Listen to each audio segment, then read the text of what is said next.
హైదరాబాద్ చెర్లపల్లిలో రైలు కింద పడి ఆత్మహత్య చేసుకున్న సాఫ్ట్వేర్ ఇంజనీర్ విజయారెడ్డి ఆత్మహత్య కేసు కీలక మలుపు తిరిగింది. ప్రాణహాని ఉందని విజయారెడ్డి భర్త సురేందర్ రెడ్డి మేడిపల్లి పోలీసులను ఆశ్రయించారు. తన భార్య పిల్లలు ఆత్మహత్య చేసుకునేంత పిరికివాళ్లు కాదని, ఆస్తి కోసమే తన కుటుంబాన్ని తనకు కాకుండా చేశారని సురేందర్ రెడ్డి ఆరోపించాడు. తన అత్త పుష్పలత, బామ్మర్ది చిరంజీవి, ఆయన భార్యపై అనుమానం ఉందన్నారు. సొంత వాళ్లే నమ్మించి మోసం చేశారని ఆవేదన వ్యక్తం చేశారు. భార్య పిల్లలు చనిపోయిన బాధలో ఉంటే తనను బెదిరించారని అంటున్నారు. నా భార్య, నా పిల్లలు చనిపోవడానికి కారణం ఎవరు తెలుసుకోవడానికి ప్రయత్నిస్తున్నాను. మీరందరూ సహకరించండి.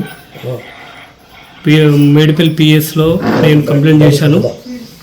మా అత్తయ్య పుష్పలత, మా బొమ్మర్ది చిరంజీవి, మా బొమ్మర్ది పిల్లల భార్య లక్ష్మి, ఈ ముగ్గురు మీద మేడిపల్లి పిఎస్లో కంప్లైంట్ చేశాను. అది సిఐ గారు దీని గురించి 2 డేస్లో నేను విచారించి చెప్తానన్నారు. నా ప్రాణహాని ఉందని గట్రా సిఐ గారికి చెప్పాను. మీరు ప్రొటెక్షన్ చేస్తానని చెప్పారు. మంచిగా స్పందించారు సారు. ఖచ్చితంగా న్యాయం జరుగుతుందని అనుకుంటున్నాను. నాకు అనుమానం ఉన్నది ఓన్లీ మా అత్తయ్య పుష్పలత, మా బొమ్మర్ది చిరంజీవి, మా బొమ్మర్ది భార్య లక్ష్మి, వీళ్ళు ముగ్గురికి అన్నీ తెలుసు. వీళ్ళను గట్టిగా విచారిస్తే మాత్రమే తెలుస్తాయి, ఇంకెవరికి తెలియదు. వాళ్ళు గట్టిగా విచారిస్తే వాళ్ళన్నీ బయట పెడతారు. దీనికి సూత్రధారు ఎవరు ఏందని వాళ్ళకి తెలుసు.